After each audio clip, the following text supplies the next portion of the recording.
Facebook et l'écrivain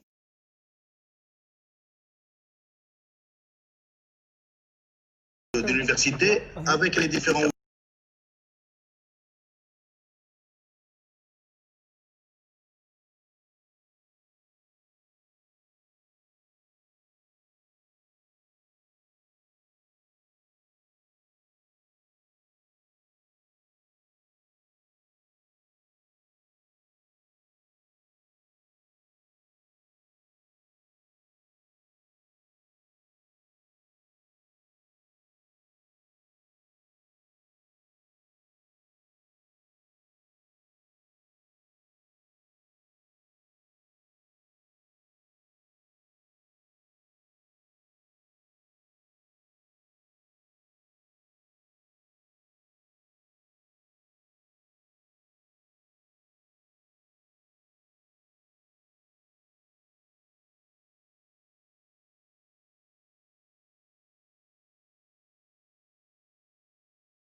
السلام عليكم. بسم الله الرحمن الرحيم والصلاة والسلام على أشرف المرسلين. Bonjour à vous tous. Dans le cadre du journée porte ouverte virtuelle de l'université Sidi Mohamed Ben Abdallah, la faculté des sciences Dar el-Malaz participe activement à ces journées par l'organisation de 2 webinaires. On a ce webinaire d'aujourd'hui et il y aura un deuxième webinaire le mercredi prochain, toujours à la même heure, à midi. Alors, comme vous l'avez vu, l'intitulé de ce webinaire d'aujourd'hui est la faculté des sciences Dar el-Malaz, destination de choix pour les étudiants africains. Bien sûr, vous allez poser la question, pourquoi le choix de cet intitulé? Alors, tout d'abord, comme vous le savez, le Maroc a une relation fructueuse avec les pays d'Afrique.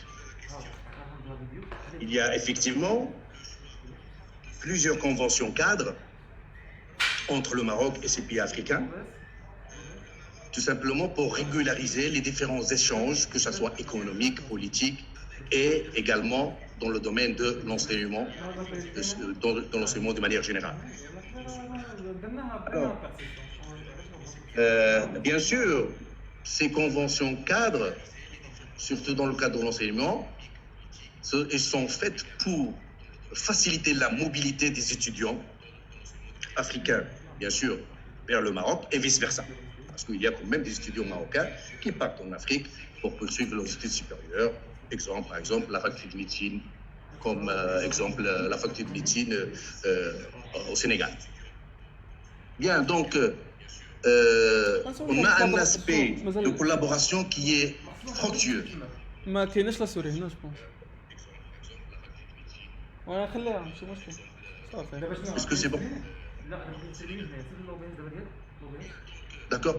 Donc, on a un aspect de collaboration qui est fructueux, d'autant plus que, comme vous le savez, l'État marocain a une stratégie d'ouverture vers l'Afrique. Cette ouverture vers l'Afrique existe depuis longtemps, mais ces dernières années, et sous, bien sûr, les directives de Sa Majesté le Roi Mohamed VI, que Dieu le glorifie, qui a donné ces directives pour que cette ouverture vers l'Afrique prend un essor excellent, surtout dans tous les domaines, hein, que ce soit économique, que ce soit politique, que ce soit donc académique aussi. Alors, nous, ce que nous avons constaté, c'est qu'à l'université Sidi Mohamed Ben Abdallah, de manière générale, et aussi à la faculté de sciences Dar el-Malaz, le nombre d'étudiants africains augmente d'une année à une autre. Et donc, on va poser ensemble la question, pourquoi la faculté de sciences d'Al-Malaize est une destination de choix pour les étudiants africains. Et il y a aussi une partie des étudiants d'autres nationalités arabes. En fait, tout simplement parce que la faculté de sciences d'Al-Malaize, il offre une panoplie de formations académiques d'excellente qualité. Et bien sûr, dans tous les domaines. Que ce soit tous les domaines et les différents niveaux. On a bien sûr des formations académiques dans le cadre de licence fondamentale, licence appliquée, master fondamental, master professionnel et également le cycle de droit. Alors, ces formations qui sont offertes par notre faculté de sciences d'Al-Malaize, sans doute, ils sont là, elles répondent aux besoins et aux attentes de nos étudiants africains. Je crois qu'effectivement, ça s'accorde, ces formations, elles s'accordent parfaitement avec le désir, premièrement, de ces étudiants africains à avoir une bonne formation dans le domaine qu'ils souhaitent, dans le domaine qu'ils désirent. Et donc, ils trouvent bien sûr, ils trouvent leur trésor ici chez nous. Également, en parallèle, la faculté de sciences d'Al-Malaize et aussi notre université de Mohamed, donc c'est de manière générale, et puis on parle particulièrement dans notre faculté, elle offre aussi en parallèle des activités para-universitaires. Non. Bien sûr, donc ça c'est important aussi, ce deuxième volet.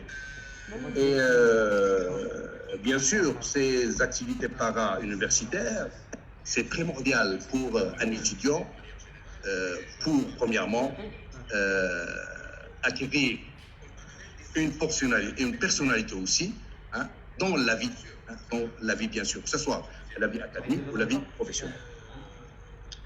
Alors c'est sûr que ces activités para-universitaires contribuent à l'épanouissement de la personnalité de nos étudiants, que ce soit africains et également pour nos étudiants marocains. Effectivement, donc on a pas mal de clubs à la faculté de sciences d'Al-Malaize.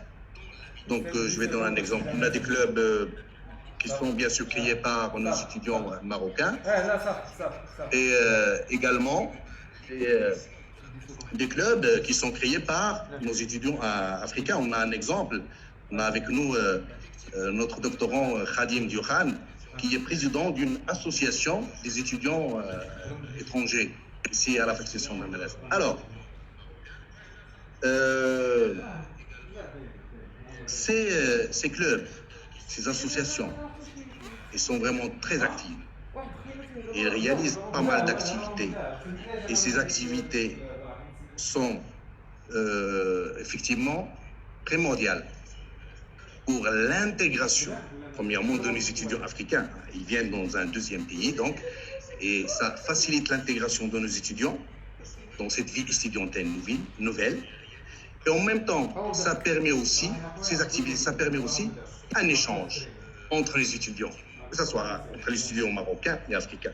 Et donc, il y a échange de culture entre nos étudiants et donc, il y a cette interactivité qui est primordiale et ça joue bien sûr, c'est ce qu'on appelle, puisque nous sommes des humains, nous sommes des humains et on est social, ça veut dire on a besoin des interactions entre nous.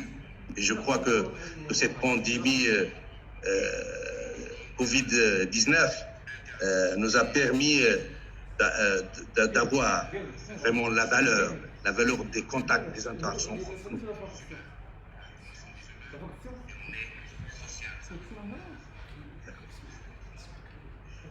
Moi, je vais utiliser le titre.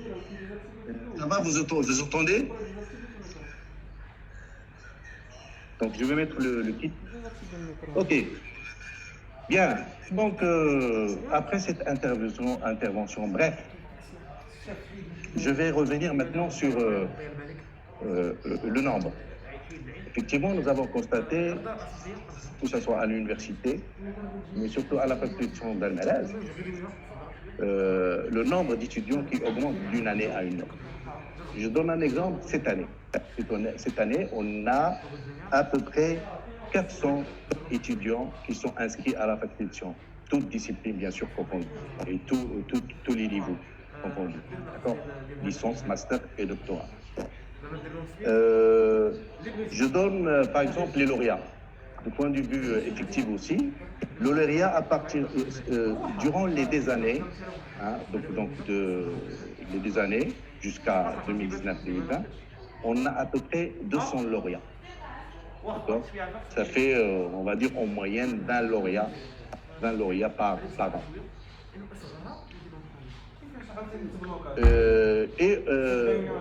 On s'est rendu compte qu'effectivement, c'est vraiment la faculté de sciences une destination de nos étudiants africains parce qu'on reçoit pas mal de dossiers. Et là, donc, je donne une information, c'est que les dossiers de demande d'inscription pour les étudiants africains, il faut que ça passe toujours par une agence marocaine qui est l'agence marocaine de la coopération internationale. Et là, c'est une agence marocaine qui fait l'impossible pour que, bien sûr,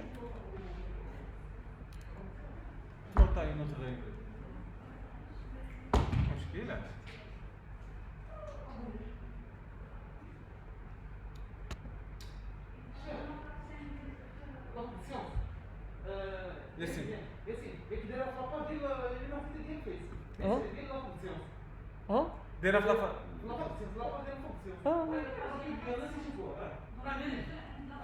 زكريا راه هما خويا هما كيهضروا تقطع الناس مشكله والله لا مشكله مالكم واش الستريم عاوتاني داك المشكل كان قبيله راهم بداو في هذاك انت ما عندكش وتقطع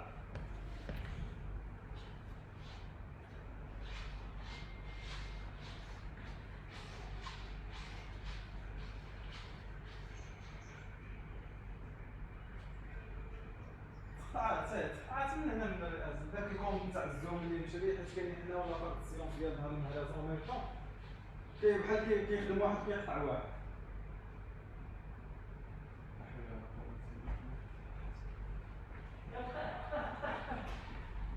دير لا برودكسيون ديال لا ترانزيسيون دير ترانزيسيون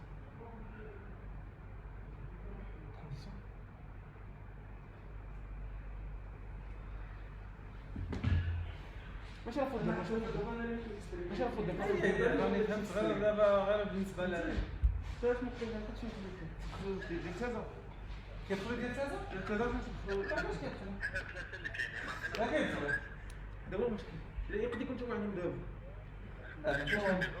الا كان عندهم دابا تا هما اللي بروغرامي دابا انت اثنين شنو كاين دابا اون سو مومون دابا لاندي 22 كاينين حنا كاين حتى تازا ولكن عندهم كود واحد اخر ماشي كود واحد اخر ولكن نفس الكود يعني دابا ثلاثه اللي غايديروا فهمتيني لا دابا غير جوج دابا بحال دابا واقيلا هو داز الكونت داز الكونت واحد اخر لا هو اللي شنو بوست انت زين لا راه المشكل كاين في الزوم دير نفس هنا راه حنا كنشوفوا صافي سي بون مزيان دابا هذا المشكل كاين في الزوم ديال لي كونط وداكشي سي بون صافي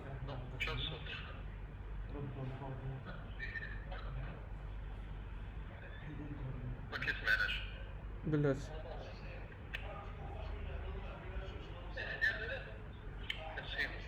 قبل ما تبداو دابا دونك هو كيهضر في بوست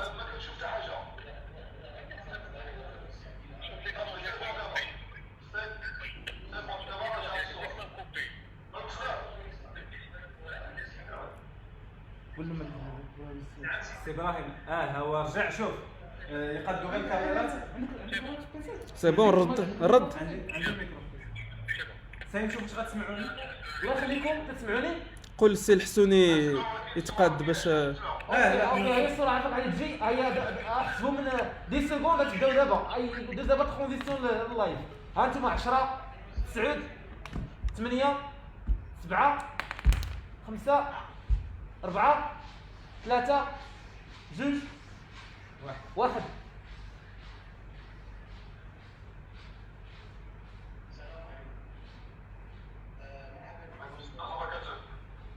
لا الله يخليك عافاك ملي يكون شي واحد تيهضر يدوز ما يهضرش الاخر. شكرا. معايا الصوت ديالي قال لك باش شويه الدراري الصوت ديالي كيتسمع. صدق تسمع المايك ديالها تفتح المايك.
الدراري الله يعطيكم السر. الدراري راه كتسمع لنا الصوت.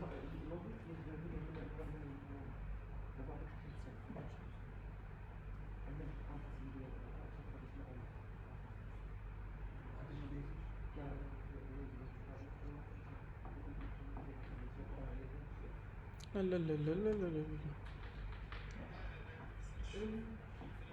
مشى زين. لا لا مشي ما مشاش شي واحد داير الفيس ديال البارطاج الفيس ديالو.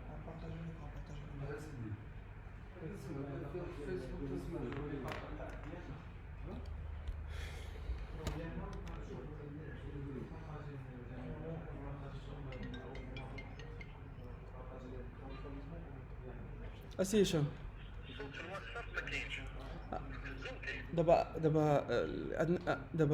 دابا حنا الصوت فيه مشكل. دابا البيسي كي اونجستري حتى الصوت ديال هذا واخا كان ديزاكتيفي الميكرو. الا ديزاكتيفي الميكرو ما كيتسمعش الصوت في فيسبوك فهمتيني. انا اونجستري ماشي انت عطيني لا مان. لا راه باو بي اس كان لونسيو لايف فيسبوك في او بي اس. هو دابا راه الصوت راه ما عندي في الفيسبوك كلشي كيهضر يقرا لي كيهضر. لا اييه دابا صافي انا يقول له يهضر دابا يتسمع يقول له يهضر. هذا راه سي مهم دابا سي بون. سي محمد رونونس يلا سير.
ما رجعش الصوت.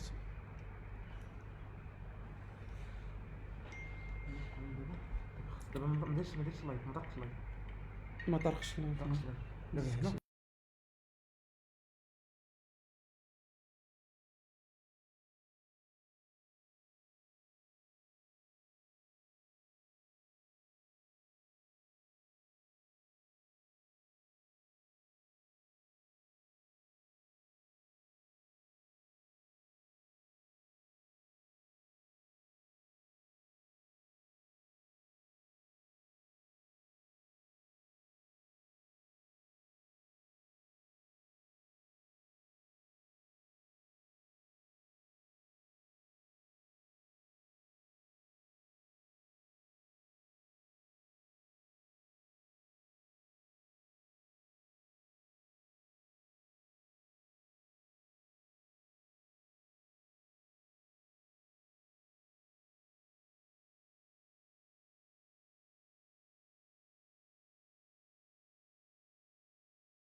Tu as bien sûr ma photo, là, tu vois ma photo aussi, Youssef, sur Facebook.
C'est notre témoin. Si tout passe bien. كتسمعونا دابا؟ كتسمعونا؟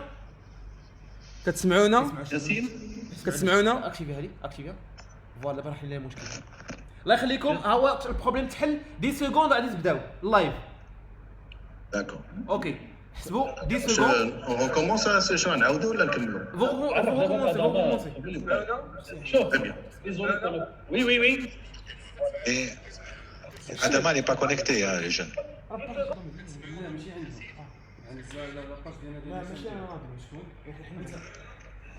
شي كيتسمع هنا. حيت ما اكتيفين المايك. اكتيفيتي المايك. صافي ديزاكتيفيتو. دابا درت ترانزيسيون. عيطوا في التليفون. واش هو يقول ما ندير دابا ترانزيسيون غنبدا راه على بالي. ولكن بلاتي مزيان. Khadim, tu m'entends bien donc? Khadim, c'est bon? Tu m'entends?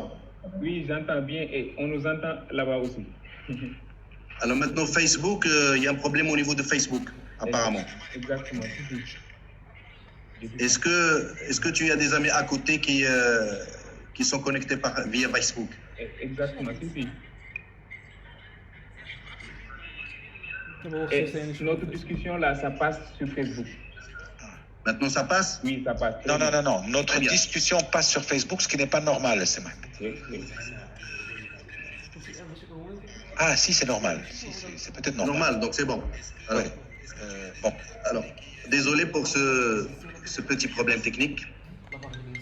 Alors, donc, je disais tout à l'heure que nous avons l'honneur et le plaisir de recevoir parmi nous, durant ce webinaire, alors, le staff administratif.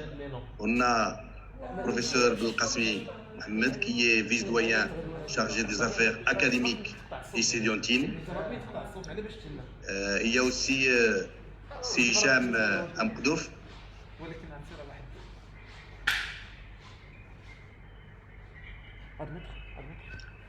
Alors, Est-ce qu'au niveau de Facebook, ça passe? Khadim, est-ce qu'au niveau de Facebook, ça passe? Ok, Oui, ça marche? passe. Oui, ça passe. Ça passe très bien. Donc, nous avons l'honneur et le plaisir de recevoir parmi nous, pour ce webinaire intitulé La faculté de sciences d'Almenès, une destination de choix pour les étudiants africains. Alors, le staff administratif présent ici avec moi, il y a le professeur Belkasmi Mohamed, qui est vice-doyen chargé des affaires académiques et étudiantines. Il y a c'est Hicham Amkdouf, le secrétaire général, et qui est donc responsable technique du point de vue des technologies informatiques. Et nous avons donc le premier invité, premier intervenant, professeur Youssef Driouch, professeur à la faculté de sciences d'Almaraz, département de géologie, et qui est aussi vice-président de la Société géologique d'Afrique pour l'Afrique du Nord. Également, nous avons l'honneur aussi de recevoir parmi nous le docteur Adama Sangara, qui est, alors c'est Adama Sangaré, qui est directeur ingénieur et actuellement, il est conseiller de la Société géologique d'Afrique pour l'Afrique de l'Ouest. Et le troisième intervenant, c'est monsieur Khadim Dioukhan, qui est doctorant à la faculté de sciences d'Almaraz. Il est inscrit en doctorat, formation doctorale, molécules bioactives, santé et biotechnologie, et qui est en même temps ce doctorant en co-tutelle avec la faculté des sciences, avec l'université technique. Donc c'est la faculté des sciences techniques de l'université Cheikh Anta Diop de Dakar. Et effectivement, je pense qu'à l'université, c'était la première doctorat en co-tutelle. Et donc, voilà, parmi les avantages, c'est qu'une fois sa thèse soutenue ici au Maroc, il va obtenir le diplôme doctorat marocain et le diplôme doctorat du Sénégal. Alors, en même temps, Dioukhan Khadim, il est président fondateur de l'Association des étudiants étrangers de la faculté de sciences d'Almaraz. Président de l'Union générale des élèves étudiants stagiaires sénégalais étrangers au Maroc, section FES. Président de la Confédération des élèves étudiants stagiaires africains étrangers au Maroc, section de FES. Il est président aussi des affaires publiques de l'ONG Stand for Africa Maroc. Il est aussi secrétaire général de la Fédération des Sénégalais de la diaspora. Alors, effectivement, c'est un élément qui est très actif ici, donc, à la faculté de sciences d'Almaraz. Donc, nous avons 3 intervenants et monsieur Driouch va, donc il y a à peu près 4 axes, va intervenir durant son intervention, 4 axes, puis après, il y aura donc monsieur Adama, qui est un lauréat de la faculté de sciences. Il a eu sa licence ici à la faculté de sciences, master et doctorat, qui va nous parler de ses appréciations, de sa vie, de la deuxième vie, je vais la qualifierai de la deuxième vie au Maroc, et la formation qu'il a reçue au Maroc, l'impact de cette formation sur, bien sûr, sa vie professionnelle. Voilà. Je tiens donc à vous remercier chaleureusement de votre participation avec nous. Et je donne la parole donc à monsieur Youssef Driouch. À vous la parole. Merci beaucoup, c'est Mohamed. J'espère que tout marche bien. Nous sommes désolés pour ce petit contretemps technique qui arrive assez régulièrement. Alors, je voudrais d'abord remercier c'est Mohamed Hassouni, c'est Mohamed Belkasmi, les 2 vice-doyens de notre faculté, monsieur Bellemleh, évidemment, notre doyen, grâce auquel donc tous ces webinaires se mettent en place. remercier tous les intervenants au niveau technique de notre faculté et puis de notre université qui permettent ces échanges de loin, mais qui permettent de garder un contact certain pour avoir des informations, pour échanger et puis pour évoluer dans sa vie de tous les jours et dans sa vie d'étudiant. Alors, je vais intervenir. Alors, je suis, comme c'est Hassouni l'a dit, je suis prof à la fac des sciences humaines, département de géologie. Je suis aussi vice-président de la Société géologique d'Afrique. Donc, c'est en ces deux termes que je vais essayer de mettre en valeur ou de mettre en exergue l'importance des formations en géosciences qui sont données dans notre université et faculté et le lien qu'elles peuvent avoir avec la société, avec la vie en entreprise, avec la vie d'après études. Alors ça va tourner sous 4 axes. Le premier axe, je parlerai de l'Afrique en général, ses spécificités, sa géologie et ses structures.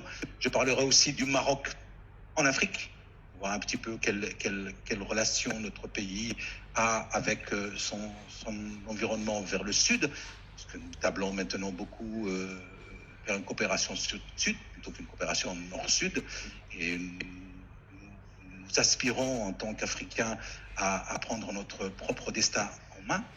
Je parlerai ensuite des formations en géosciences et de leur pertinence dans le nouveau monde où les géosciences sont devenues une pièce maîtresse de l'évolution des sociétés. Enfin, un petit mot sur la recherche, sur la Société géologique d'Afrique et sur un méga congrès qui va se tenir dans notre université, qui est le Column of African Geology.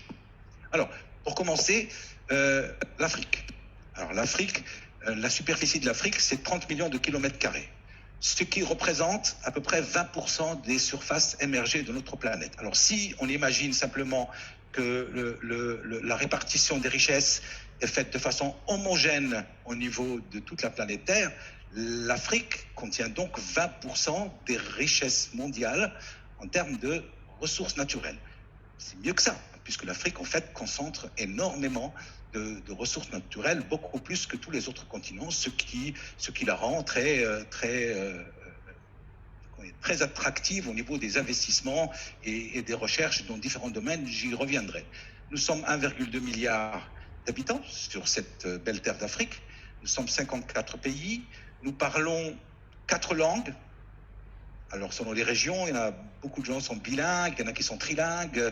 Alors, nous parlons l'arabe, nous parlons le français, nous parlons l'anglais et nous parlons le portugais. Ce sont les langues officielles de l'unité africaine. Je reviendrai aussi un petit peu après.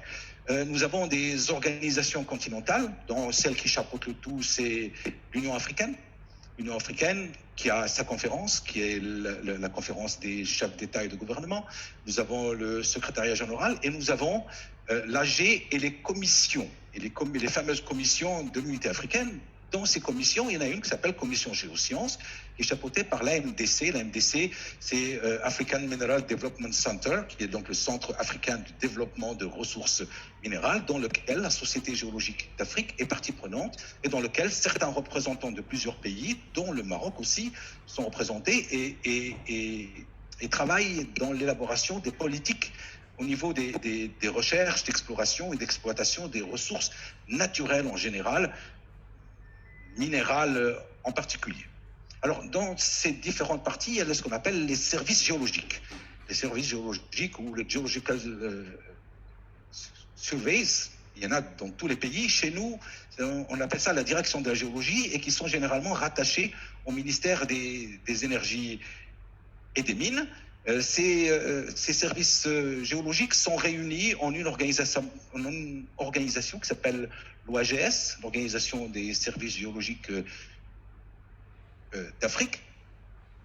Il existe aussi d'autres associations de type ANESI, qui est African Network of Earth Sciences, donc qui est une organisation affiliée aux Nations Unies, affiliée à l'unité africaine, qui essaye de créer et d'élaborer un moyen par lequel il y aurait un network, il y aurait un réseau interconnecté entre tous les acteurs dont les géosciences de l'Afrique, la Société géologique et la faculté des sciences de l'Université Sidi Mohamed Abdallah, sont partie prenante via la GSAF de ce projet important. Vous avez les femmes en géosciences et vous avez évidemment la Société géologique d'Afrique qui est fédératrice de toutes ces choses. Alors je vais essayer de partager avec vous pour la partie qui va suivre, qui est la géologie de l'Afrique, histoire d'avoir un petit peu quelques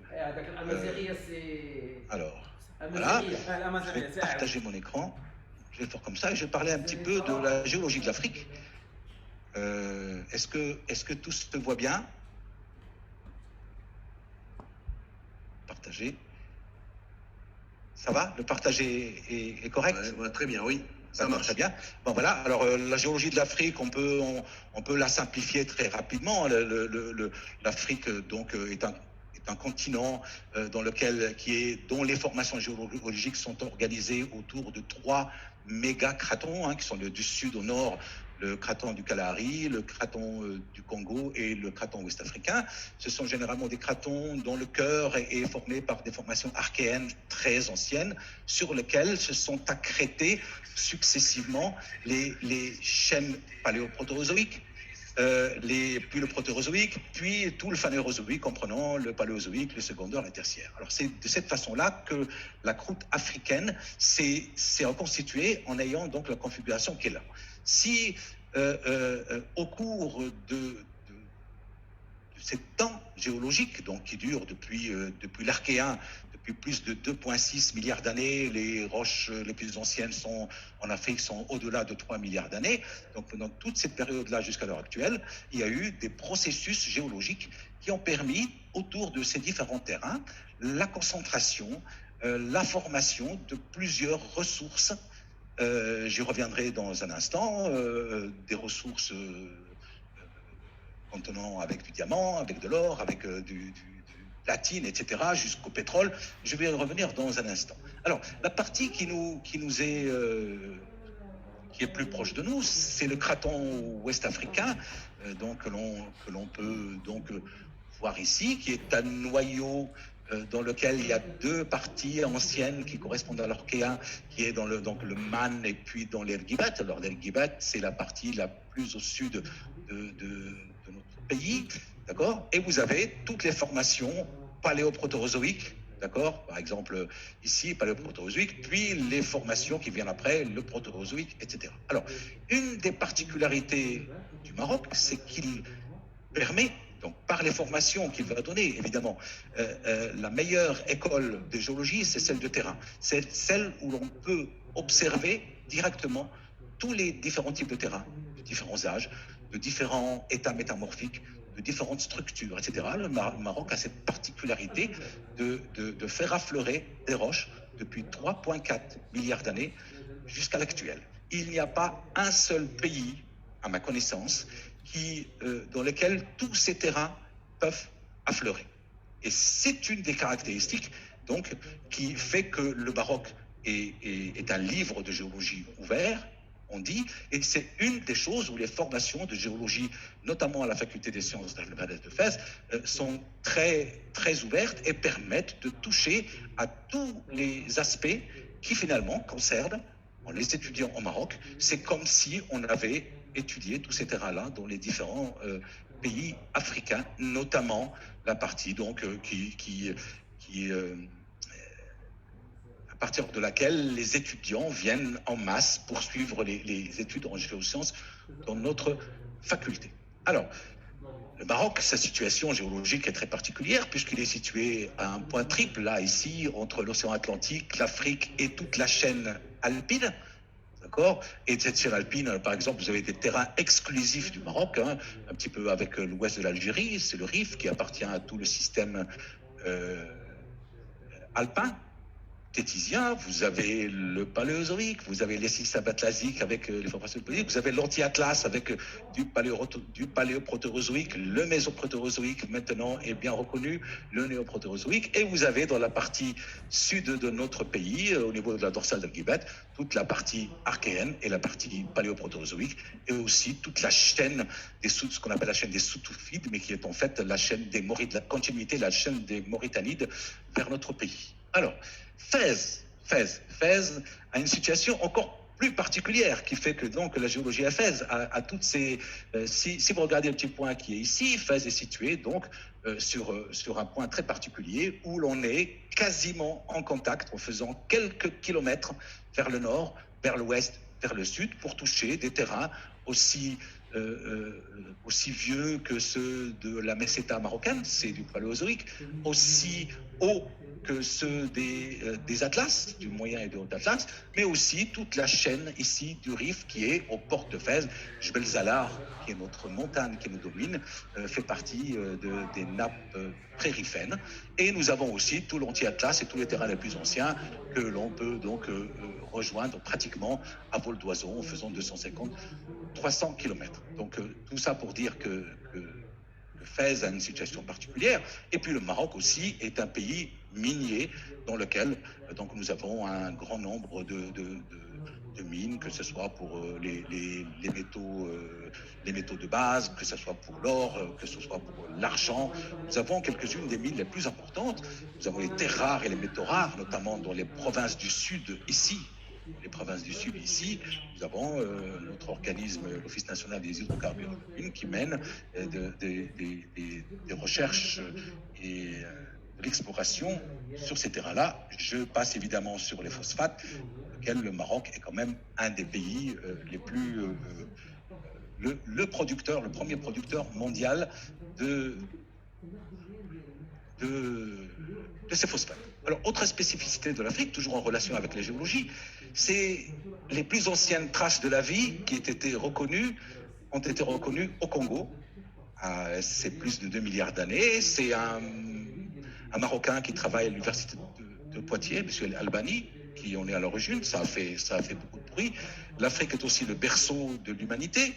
L'Homo sapiens, le crâne de l'Homo sapiens le plus ancien, c'est Jebel Ehud, c'est au Maroc qu'il a été trouvé.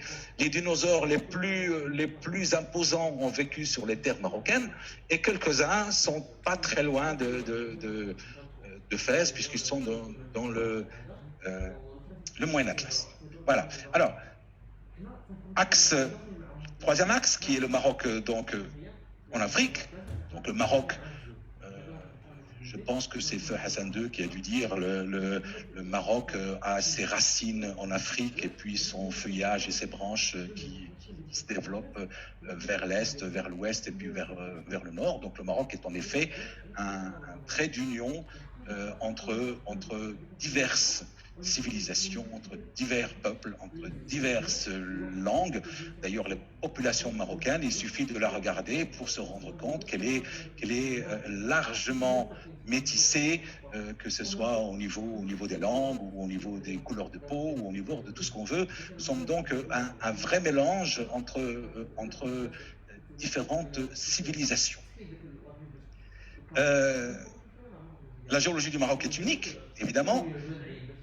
Donc, je rappuie ce que j'ai dit, la qualité de la formation se basant d'abord sur l'existence géologique ne peut pas être mauvaise, ne peut pas être approximative puisqu'elle touche à tous les aspects du terrain et toute la formation académique en classe, en TP, etc. est basée sur ces aspects-là. Alors, au Maroc aussi, nous avons des organismes. Et ces organismes, depuis les plus prestigieux en descendant, nous avons par exemple l'Académie Hassan II des sciences et techniques. Nous avons en parlant de l'Académie Hassan II des sciences et techniques, tout récemment, dans sa réunion annuelle, elle l'a consacrée cette année au géohéritage ou au patrimoine géologique avec énormément de monde qui s'est déplacé pour ça. Nous avons le Centre national de la recherche scientifique et technique, qui est un pourvoyeur de fonds pour aider au développement de la recherche dans le cadre de projets financés. Nous avons le ministère de l'enseignement supérieur, évidemment, avec son secrétariat d'enseignement supérieur et de la recherche scientifique. Nous avons l'ONIM, l'Office national des hydrocarbures et de mines. Nous avons le ministère de l'énergie et des mines. Nous avons l'entreprise Managem, qui est une des majors au niveau de l'exploitation minière, puisqu'elle est présente dans un grand nombre de pays, le Canada, et c'est en Amérique du Sud, et puis dans plusieurs pays africains. Je parlais du Mali, je parlais du de la Guinée, je parlais de la République démocratique du Congo. Nous avons aussi un organisme, l'OCP, avec l'université UM6P, l'université Mohamed VI Polytechnique, dans lequel donc il va y avoir un centre d'analyse dans la dimension se veut africaine, un centre d'analyse dernier cri où pas seulement les géoscientifiques, mais les géoscientifiques auront tous les moyens par lesquels ils peuvent acquérir des données qui, de par le passé, nous étions obligés de rentrer dans des projets, de demander à des pays du Nord, si on veut, d'aller procéder à ces analyses sans lesquelles il est difficile d'avancer dans ces investigations scientifiques. Alors nous avons les associations nationales, la MST, l'AMG, nous avons aussi des associations plus petites et plus régionales, telles que les associations des hydrogéologues, l'association marocaine d'Ichnologie, ou encore l'association récemment créée, qui est l'association des géologues de la région de Fès et de Meknès. Bien.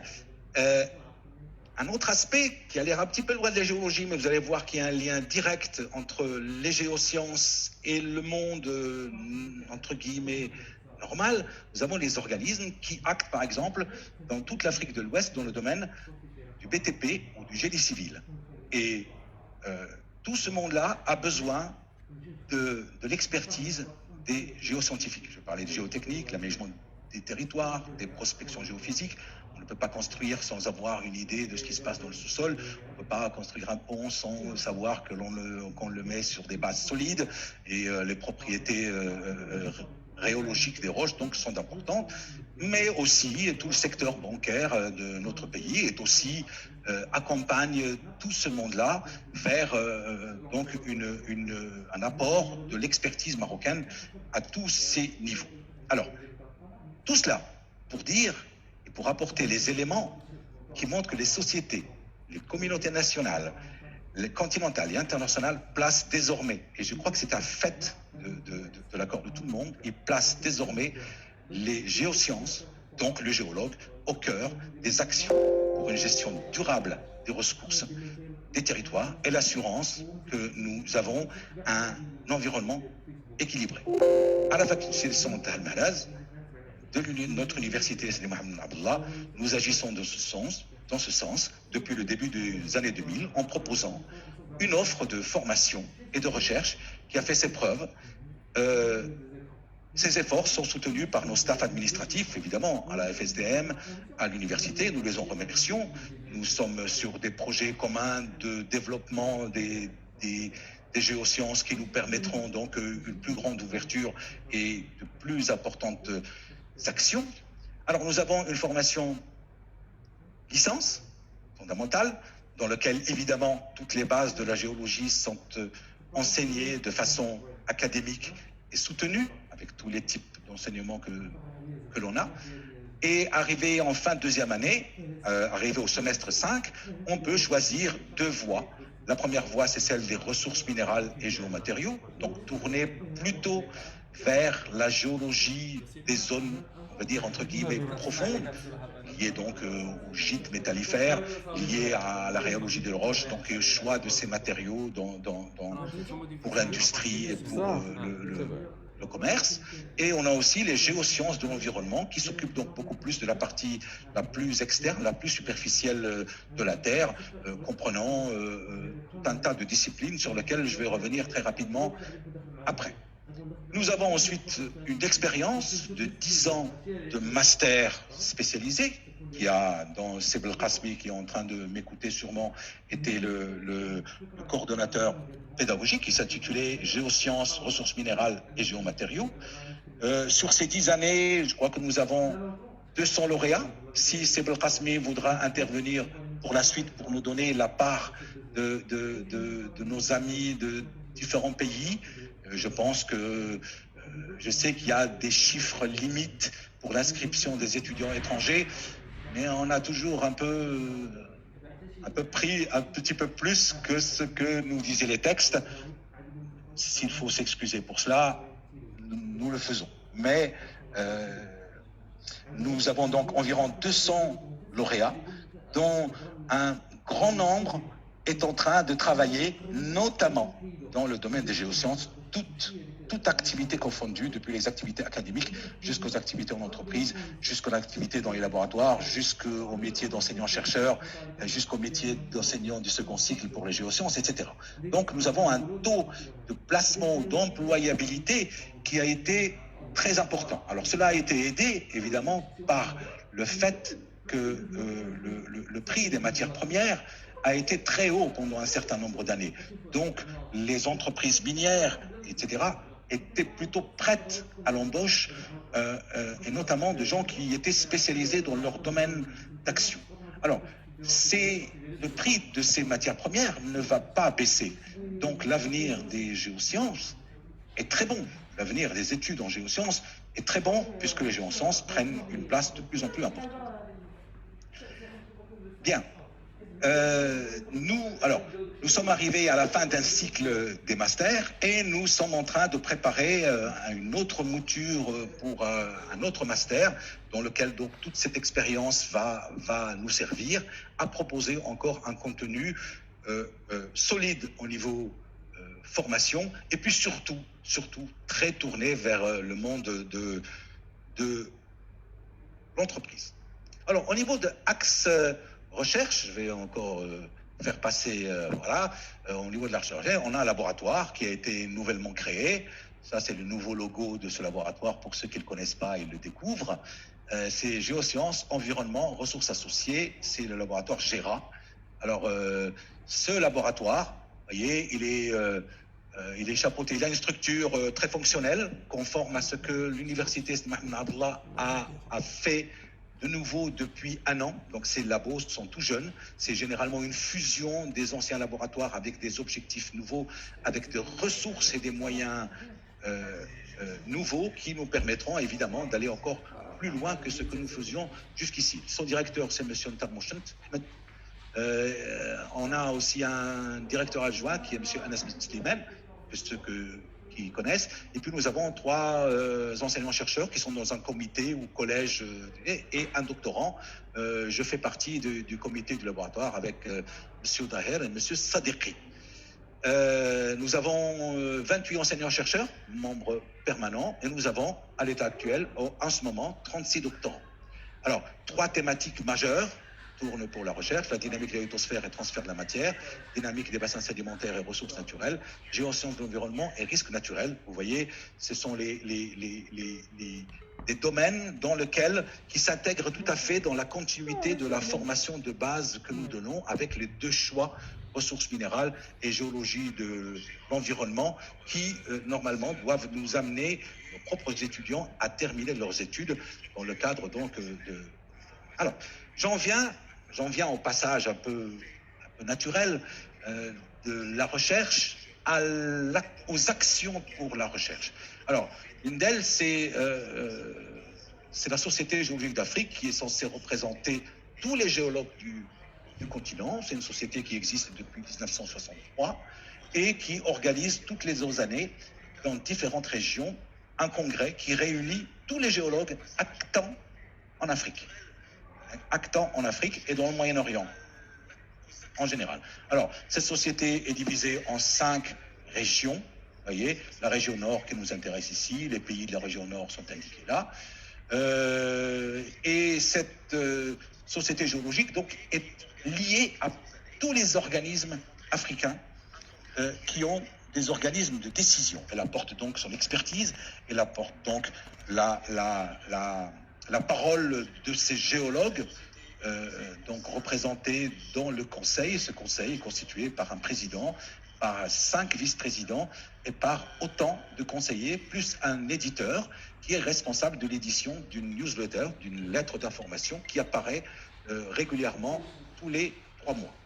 Alors, la grande nouvelle que l'on avait aussi, c'était le fait que le congrès de géologie africaine, donc le congrès qui est parrainé par la Société géologique africaine, doit avoir lieu, il aura lieu à l'université Sidi Mohamed Abdallah de Fès. Il devait avoir lieu entre le 10 et le 18 octobre prochain, mais la situation actuelle qui nous a amené d'ailleurs à faire ce webinaire nous amène à discuter. Donc il y a des discussions qui sont en cours qui sont en cours pour essayer de trouver de réunir déjà les informations, puis de prendre la bonne décision quant au maintien ou quant au report de ce congrès. Par exemple, une réunion de la Société géologique d'Afrique aura lieu demain, suite à laquelle probablement nous annoncerons la nouvelle du report ou pas de ce congrès en tenant compte des différentes données.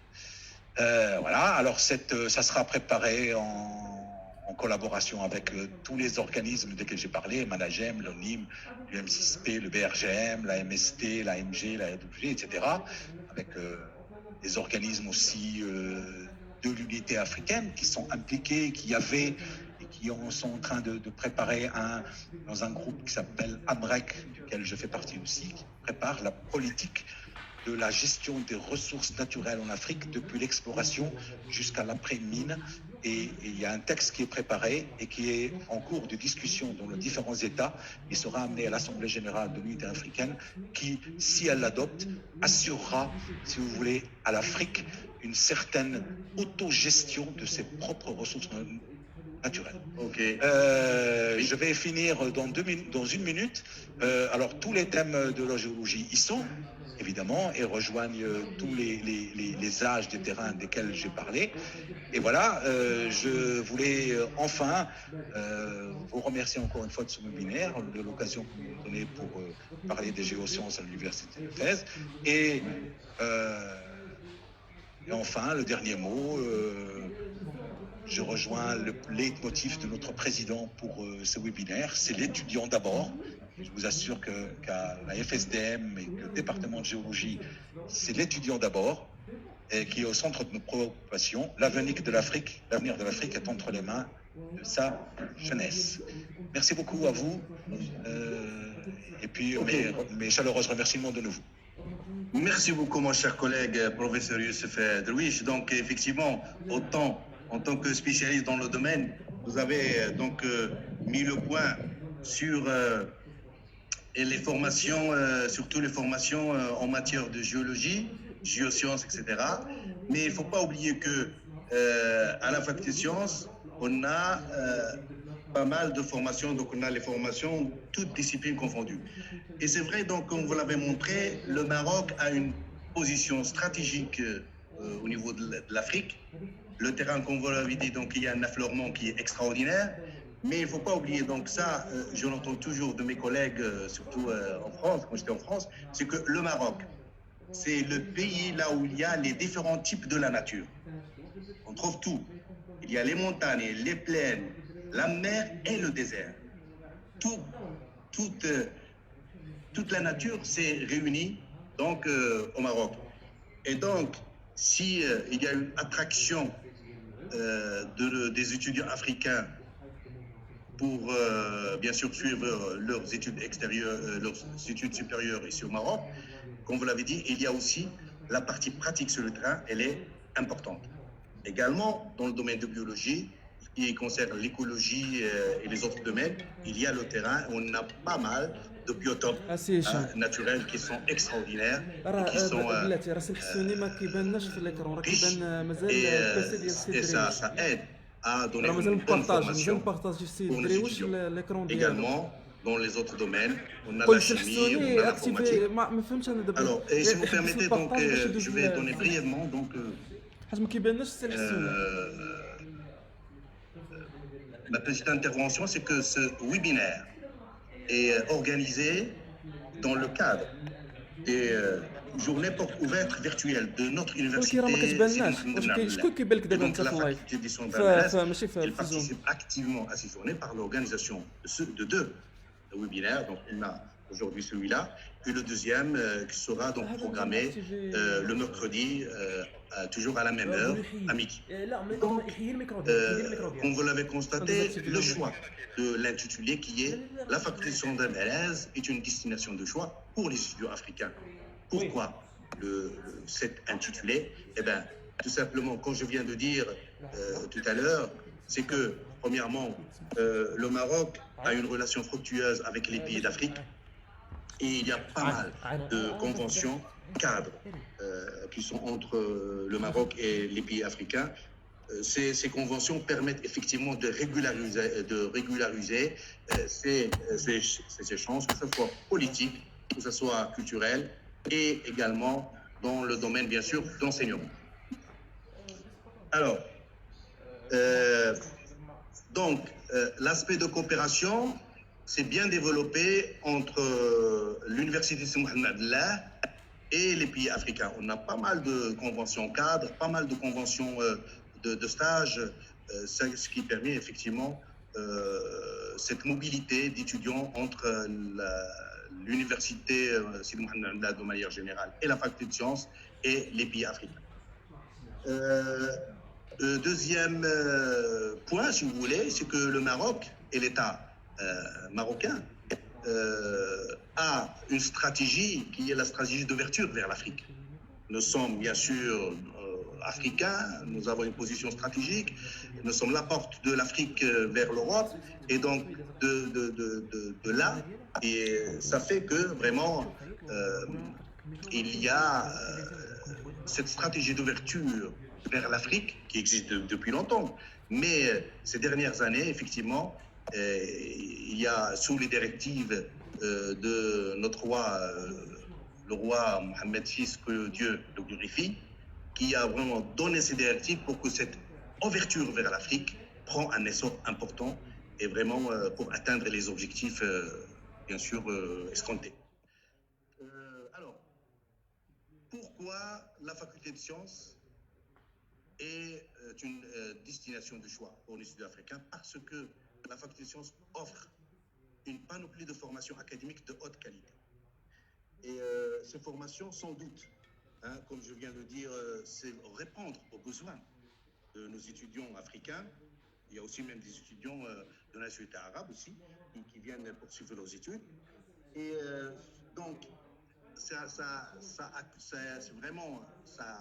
répond aux besoins de nos étudiants africains. Sans doute aussi, ça répond à leur désir, bien sûr, d'avoir la formation qu'ils désirent, qu'ils choisissent, bien sûr. On a un panier de formation, donc c'est à eux de choisir, bien sûr, leur formation. Également, ce qu'il faut noter, c'est parallèlement, on a aussi des activités para-universitaires, on a pas mal de clubs, on a pas mal d'associations, que ce soit d'étudiants marocains et d'étudiants étrangers, des associations mixtes, marocains et étrangers. Et bien sûr, ces clubs, ces associations, ça permet, bien sûr, à réaliser des activités qui vont premièrement assurer, faciliter l'intégration de nos étudiants africains dans cette nouvelle vie estudiantine en Maroc.